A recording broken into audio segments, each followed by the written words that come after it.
Salam, salam, outsider, le débrief commence maintenant.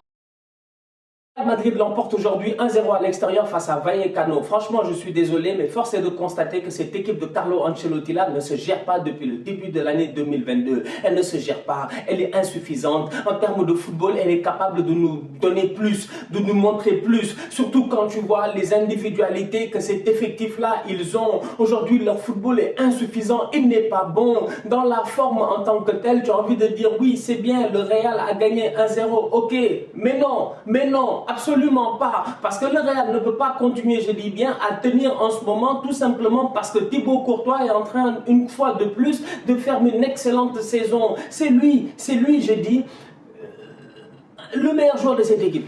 En fait, on veut oublier que Thibaut Courtois est important parce que les Benzema et les Vinicius claquent des buts. Mais à un moment donné, sincèrement, le meilleur joueur, c'est Thibaut Courtois. En fait, Thibaut Courtois ne laisse rien passer. Même quand il prend des buts, tu sais réellement que c'est pas de sa faute qu'il a presque tout donné. Ça peut arriver à un gardien de but de faire des erreurs. C'est normal, c'est des choses qui arrivent. Mais Courtois en fait très peu. Et Courtois, en ce moment, il est très bon. Et si tu regardes la première mi-temps du Real face à Vallecano, tu as envie de dire que autant Courtois a fait de très bons arrêts, autant l'adversaire en face n'était pas fort.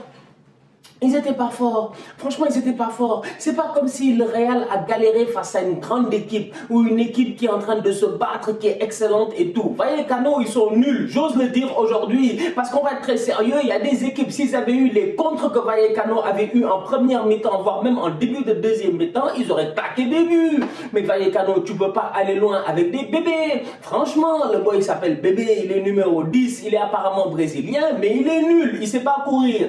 Il sait pas marcher, même ramper, je suis pas sûr, franchement. Donc aujourd'hui, on va être très sérieux. C'est une équipe de Vallecano qui n'a pas été dangereuse offensivement. C'est une équipe de Vallecano qui a profité des erreurs de la défense et du milieu de terrain du Real. C'est là où j'ai dit en début de débrief que cette équipe-là est capable de mieux faire. Parce que individuellement, sur le terrain, il y a de très bons joueurs. Ce n'est pas normal que Nacho perde des ballons, que, comment il s'appelle, que Ferland Mendy rate des passes, que Casemiro perd des ballons, que Toni Kroos perd des ballons. C'est pas normal.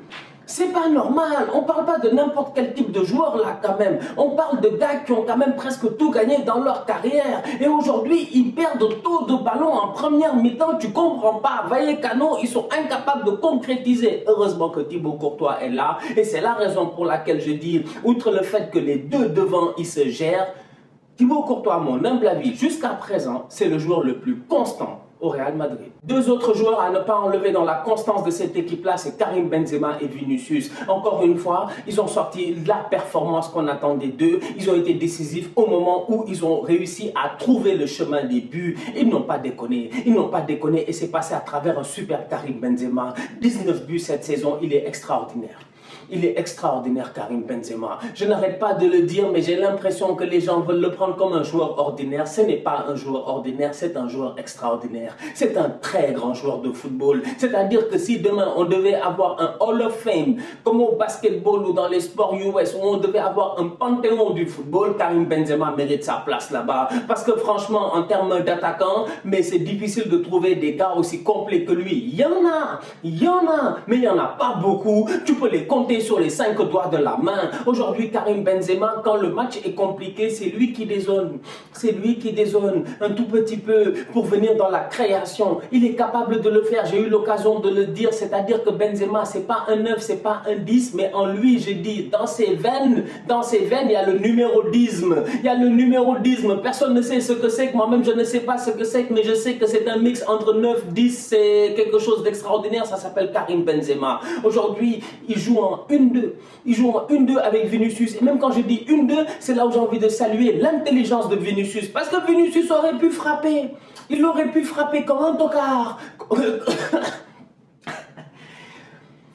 Comme un tocard, comme dans le temps, il aurait pu frapper sur le gardien, mais il ne l'a pas fait. Vinicius a eu la lucidité de redonner le ballon à Karim Benzema et Benzema vient claquer son tapine. En toute honnêteté, le Real l'emporte aujourd'hui 1-0 face à Vallecano. Au classement, ça fait du bien, mais en termes de football, sincèrement, quand tu sais que cette équipe-là, en début de saison, il proposait un jeu beaucoup plus alléchant, beaucoup plus offensif, il y a de quoi être déçu. Carlo Ancelotti ne se gère pas et sincèrement, je ne le comprends pas. Mais Carlo, quand même, Carlo, toi et David et Ancelotti, tout ça.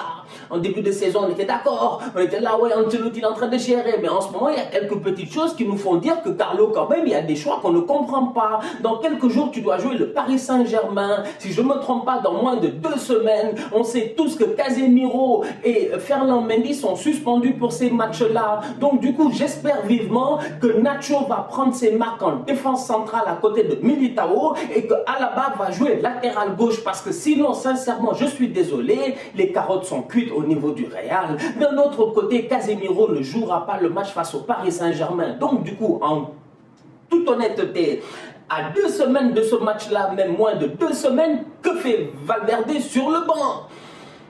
La dernière fois, je l'ai dit, fais jouer Fede Valverde. En fait, Fede doit être fatigué. Non, Fede doit être fatigué, il doit en avoir marre. Moi, si j'étais lui, j'en aurais eu marre parce que je ne comprends pas. Je ne comprends pas. Voilà un petit, on a renouvelé son contrat et même malgré ça, on ne le laisse jamais jouer. Il ne joue pas de match. On va être sérieux, un boy comme Valverde, à l'âge qu'il a, il est pas loin de la maturité normalement, ou en tout cas il est au début de cette maturité-là en tant que milieu de terrain. Il doit jouer, il doit jouer. La raison pour laquelle les Pedri là et les Gavi ils évoluent aussi vite, c'est parce qu'ils jouent. Valverde n'évoluera pas tant qu'il ne joue pas.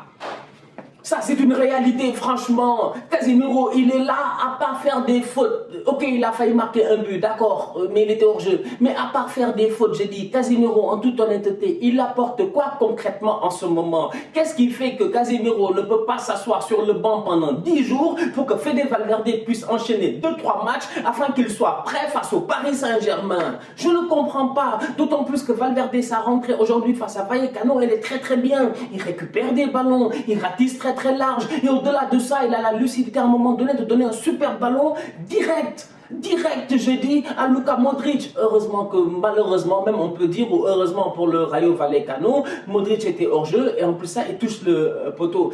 Mais Valverde, c'est une équation à résoudre, c'est une équation que je ne comprends pas. Ça, c'est de 2. De 3, Carlo Ancelotti, les changements.